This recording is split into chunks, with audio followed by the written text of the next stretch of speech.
Lieutenant general Bipin Rawat और उनकी पत्नी सहित हाई प्रोफाइल डिफेंस ऑफिसर्स को लेकर हाल ही में हेलीकॉप्टर क्रैश एक बार फिर एक महत्वपूर्ण सवाल उठाता है। हर साल इतने सारे मिलिट्री एयरक्राफ्ट एक्सीडेंट्स क्यों होते हैं? इन हादसों में और कितनी जानें जाएंगी?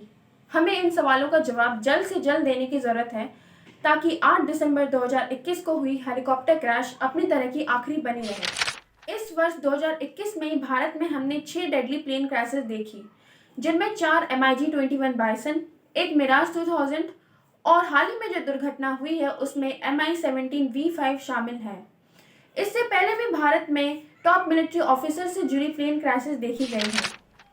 मई 1993 में लेफ्टिनेंट जनरल जमाल महमूद और उनकी पत्नी को भी इसी तरह का सामना करना पड़ा जब Mi-17 हेलीकॉप्टर भूटान के पास क्रैश हो गई थी।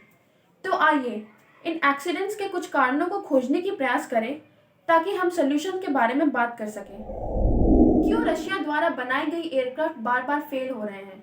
बारीकी से देखने पर हम पाएंगे कि ये रशियन मेड एयरक्राफ्ट ही है जो कि इंडियन नेवी की बैकबोन है। भारत अपने डिफेंस इक्विपमेंट की जरूरतों के लिए काफी हद तक रशिया पर डिपेंडेंट है। भारत की अधिकांश एयर पावर रशियन या USSR ओरिजिन पर निर्भर करती है।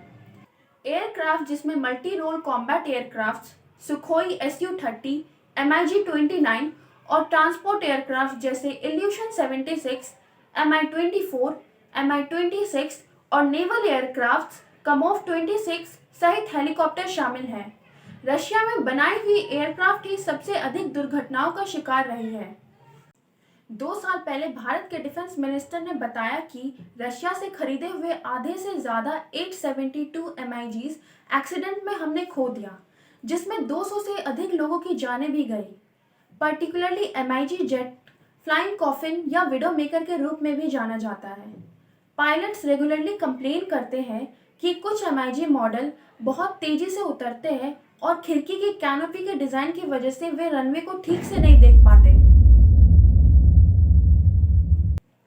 इस साल केवल 6 मिलिट्री एयरक्राफ्ट एक्सीडेंट में हमने 4 MiG-21 को खो दिया। तो इस साल 6 में से 5 एक्सीडेंट में रशियन मेड एयरक्राफ्ट शामिल थे। रशियंस पर स्पेयर पार्ट्स की सप्लाई में देरी करने का भी आरोप लगाया गया है।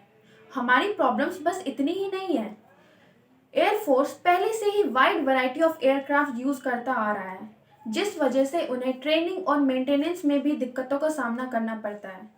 एक और मुद्दा यह है कि आज हम जिन एयरक्राफ्ट का उपयोग कर रहे हैं वे सचमुच 60 और 70 दशक के हैं।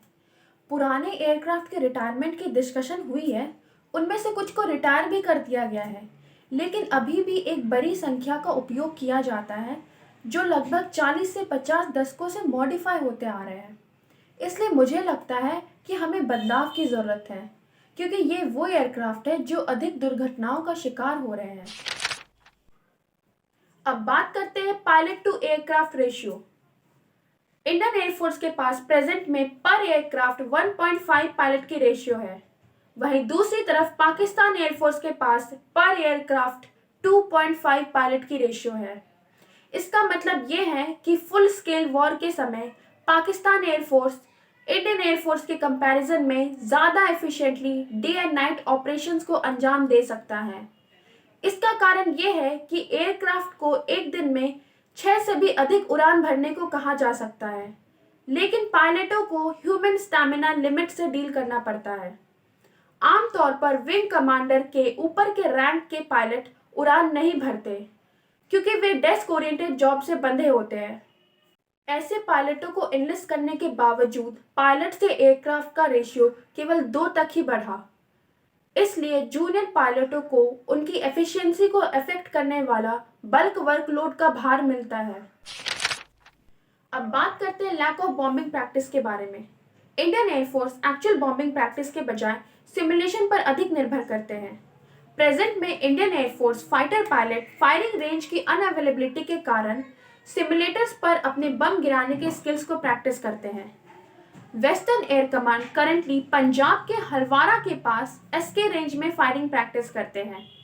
हालांकि रेंज के आकार के कारण वहां हैवी कैलिबर बॉम्ब नहीं गिराए जा सकते। Indian air force heavy calibre bomb के रेंज बनाने के लिए राजस्थान के ठुकराना में एक जगह की पहचान की थी, लेकिन न्यू लैंड एक्विजिशन बिल की वजह से प्राइस इंक्रीज हो गई और ये इंडियन एयरफोर्स की बजट से बाहर हो गया। हैवी कैलिबर प्रैक्टिस के लिए इंडियन एयरफोर्स को पोखरन रेंज पर निर्भर रहना पड़ता है। हालांकि कुछ सोर्सेज के अकॉर्डिंग ये केवल आवश्यकता के आधार पर किया जाता है, क्योंकि यह देश भर से एयरक्राफ्ट लाने के लिए एक लॉजिस्टिक नाइटमेयर है। इससे कोई फर्क नहीं पड़ता कि कोई कितना प्रैक्टिस कर सकता है। एक लक्ष्य को हिट करने के लिए एयरक्राफ्ट से बम गिराने और कंप्यूटर के सामने जॉयस्टिक से दागे गए बम के बीच में बहुत बड़ा अंतर है। अब बात करते हैं सॉल्यूशंस के बारे में। भारत अब दुनिया का सबसे बड़ा आर्म्स इंपोर्टर बन चुका है। अपने हथियारों के लिए तेजी से वेस्ट की ओर मोड़ ले रहा है। अमेरिका अब हमारे पुराने सहयोगी रशिया की जगह हमारा नंबर 1 सप्लायर है। फिर भी हमें इस बात का डर है कि वेस्टर्न नेशंस क्रिटिकल पार्ट्स को पकड़ लेंगे और भारत पर राजनीतिक लाभ उठाने के लिए साधन के रूप में समर्थन करेंगे। ऐसा कुछ करने के लिए रशिया कम जाना जाता है। स्वदेशीकरण सबसे उपयुक्त समाधान लगता है, क्योंकि सभी आवश्यक पुर्जे भारत में निर्मित होते हैं। भारत दुनिया का सबसे बड़ा आर्म्स इंपोर्टर है। यह आयरनिक है क्योंकि देश ने लंबे समय से रक्षा में आत्मनिर्भरता की मांग की है। उन प्रयासों से बहुत कम लाभ हुआ है। डिफेंस पीएसयूज के इक्विपमेंट्स के सीरियल लाइसेंस के प्रोडक्शन से आगे सच्ची आत्मनिर्भरता मुश्किल साबित हुई है। रीसेंट ईयर्स में मेक इन इंडिया ने डिफेंस इक्विपमेंट्स और रिसर्च एंड डेवलपमेंट में प्राइवेट सेक्टर के रोल को बढ़ावा देकर इसे बदलने का प्रयास किया है। प्रोडक्शन एस्पेक्ट्स में धीमी गति से बदलाव आ रहा है, लेकिन जिसने सबका ध्यान अपनी ओर केंद्रित किया है वो R&D है, यानी रिसर्च एंड डेवलपमेंट। स्वदेशीकरण सभी समस्याओं का समाधान प्रतीत होता है। हमने विशुद्ध रूप से भारत द्वारा विकसित HAL तेजस की सफलता देखी है। तेजस अब तक किसी भी दुर्घटना में शामिल नहीं हुआ है, इसलिए हम कह सकते हैं कि HAL तेजस सफल रहा है। एक नीति में बदलाव की जरूरत है। लंबे डिफेंस एक्विजिशन प्रोसीजर को कम करना, जिसमें आमतौर पर प्रमुख हथियारों के लिए 7 से 8 साल लगते हैं। टेक्नोलॉजिकल ऑब्सोलेंस की तीव्र गति को देखते हुए लंबे समय सीमा उचित नहीं है।